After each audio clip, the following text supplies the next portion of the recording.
You can turn a REST API into a sensor to display time series data in Home Assistant.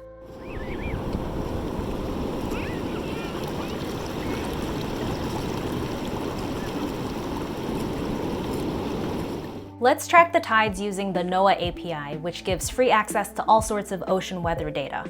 Perfect if you live on the coast like me, but this concept isn't just limited to tides.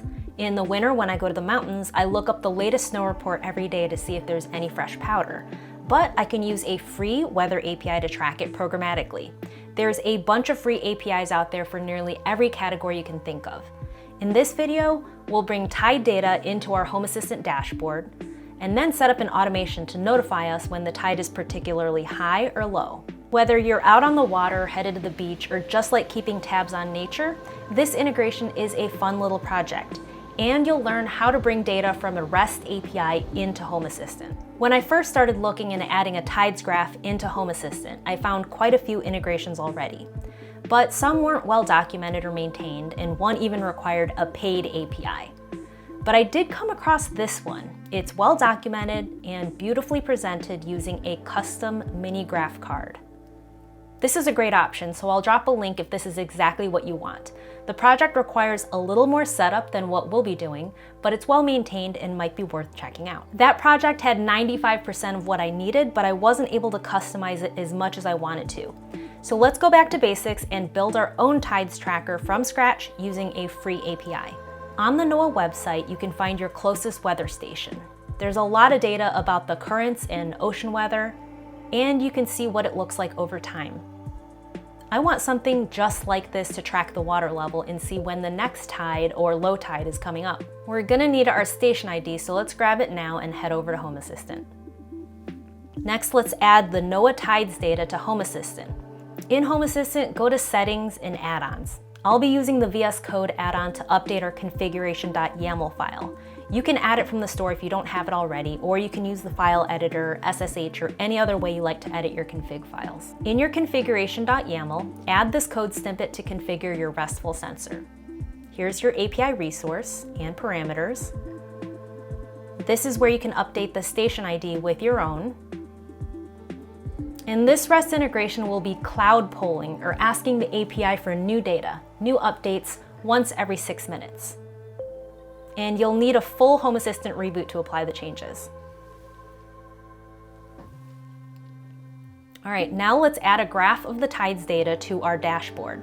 So under Settings, Devices and Services, let's look under Entities. The name of our sensor is Tide Level. The way we set up the integration only displays the most recent data point, so it'll take some time for the data to populate. Let's look under Show More, add Current View as a card, and add it to our dashboard. Once your graph fills out, you can see it's a very simple card, but exactly what I needed. To show you some other options, here is the beautiful one I mentioned earlier using that custom mini graph card. It requires a little more setup, and the data has been smoothed and scaled out. And this one here displays that same data using an entities card. And you can also add a badge. There's lots of options for customizing and styling your graph. Next, let's automate something based on the tide data, like sending a notification when the tide is high or low. Okay, so there's a bunch of different ways to automate notifications in Home Assistant.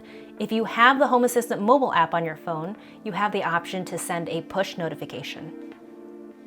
Under Settings, Automations and Scenes, click Create Automation, and let's create a new automation from scratch.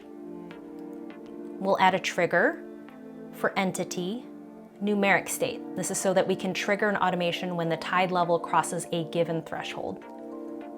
Let's find our entity called Tide Level, and when the value is above 4 feet, that's the trigger, we'll add an action to send a notification to my mobile app.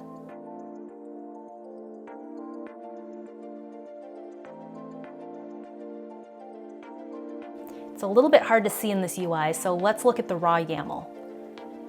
So there it is. It's a very simple automation. Let's save it and give the automation a name and test it out.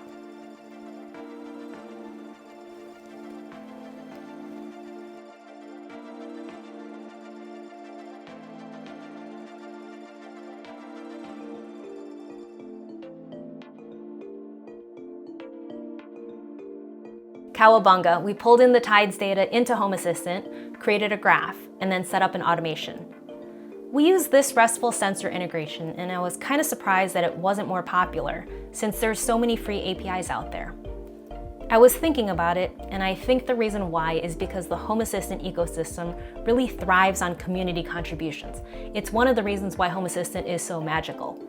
But nothing beats knowing how to work with the underlying API to give you the flexibility and control to build whatever you can imagine. Whether you're a coastal adventurer or you just like experimenting with smart home tech, this was a fun little project and I thought I'd share it with you. Let me know if you can think of other fun APIs to pull into Home Assistant.